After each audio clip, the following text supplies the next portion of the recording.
Pasta তো বিভিন্নভাবে রান্না করে খেয়েছেন, কিন্তু আজকে এমন একটা রেসিপি শেয়ার করব, সেটা হলো চিজি পাস্তা স্টিক, যেটা দেখতে যেমন সুন্দর, খেতে ভীষণ মজার।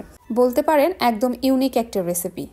হাতে যদি থাকে 5 থেকে 10 মিনিট, তাহলে ইজিলি এই স্ন্যাক্সটা তৈরি করে নিতে পারেন। রেসিপিটা তৈরির জন্য প্রথমে চুলায় একটা হাঁড়িতে পর্যাপ্ত পরিমাণ পানি নিয়েছি। এর মধ্যে দিয়ে দিচ্ছি 2 টেবিল চা চামচ লবণ, আর দিয়ে দিচ্ছি 2 চা চামচ তেল। এতে পাস্তাগুলো সিদ্ধ করার সময় একটার সঙ্গে একটা লেগে যাবে না। এরপর সবকিছুকে একসঙ্গে খুব ভালো করে একটু মিশিয়ে নিচ্ছি আর অপেক্ষা করছি পানিটা ফুটে আসা পর্যন্ত।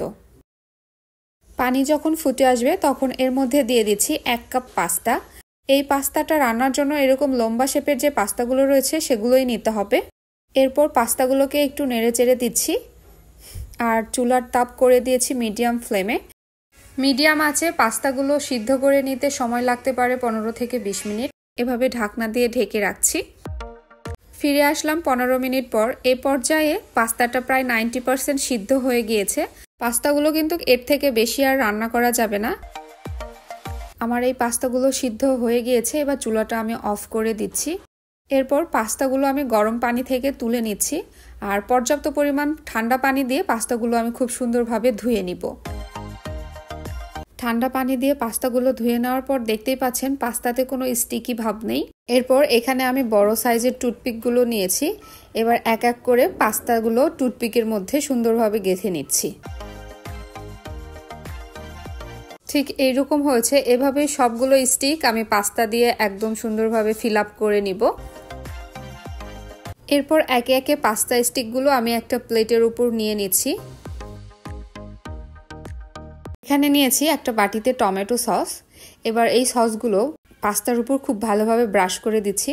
সসটা যত সুন্দরভাবে ব্রাশ করে দিবেন পাস্তাগুলো কিন্তু খেতে তত ভালো লাগবে, তাই একটু পরিমাণে বেশি করেই দেওয়ার চেষ্টা করবেন। টমেটো সস সবগুলো পাস্তাতে ব্রাশ করা হয়ে গেলে এখানে নিয়ে নিয়েছি আমি মজারেলা চিজ। এবার চিজগুলো এর উপরে খুব সুন্দরভাবে লেয়ার করে করে আমি দিয়ে দিচ্ছি।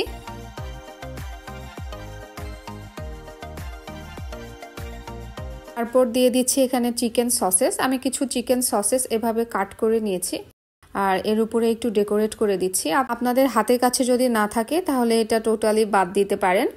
এরপর দিয়ে দিচ্ছি কিছুটা পরিমাণ ব্ল্যাক অলিভস, এতে দেখতে অনেক সুন্দর লাগবে।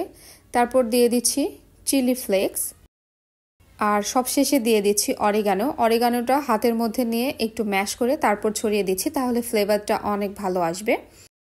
এটা বেক হওয়ার জন্য একদম রেডি। এবার এটা মাইক্রো ওভেনের মধ্যে দিয়ে দিচ্ছি 1 মিনিটের জন্য। আপনারা চাইলে চুলার মধ্যেও বেক করে নিতে পারেন। এক্ষেত্রে একটা হাঁড়িতে স্ট্যান্ড বসিয়ে প্লেটটা বসিয়ে দিবেন, তাহলেই হয়ে যাবে। ফিরে আসলাম 1 মিনিট পর। দেখতেই পাচ্ছেন পাস্তাগুলো দেখতে কতটা ইয়ামি লাগছে। বড়রা তো পছন্দ করবেই, সঙ্গে ছোটরাও অনেক বেশি পছন্দ করবে। আশা করছি আমার আজকের এই ইজি এবং ইউনিক রেসিপিটা আপনাদের অনেক ভালো লেগেছে। রেসিপি ভালো লাগলে ভিডিওতে অবশ্যই একটি লাইক দিবেন এবং চ্যানেলটি সাবস্ক্রাইব করে আমার পাশে থাকবেন। তো আমি ভিডিওটা শ্যুট করছিলাম, এজন্য পাস্তাগুলো একটু ঠান্ডা হয়ে গিয়েছিল আর চিজিনেসটা কমে গিয়েছে। আর খাওয়ার সময় এটা আমরা একটু গরম করে নিয়ে খেয়েছি, আর এটা অবশ্যই গরম গরম পরিবেশন করবেন, তাহলে খেতে অনেক ভালো লাগে। আমার চ্যানেলে আরো 2 ধরনের পাস্তার রেসিপি রয়েছে, আমি ভিডিও শেষে লিংক দিয়ে দিব। তাহলে আজ এখানেই বিদায় নিচ্ছি। সবাই ভালো থাকবেন। আল্লাহ হাফেজ।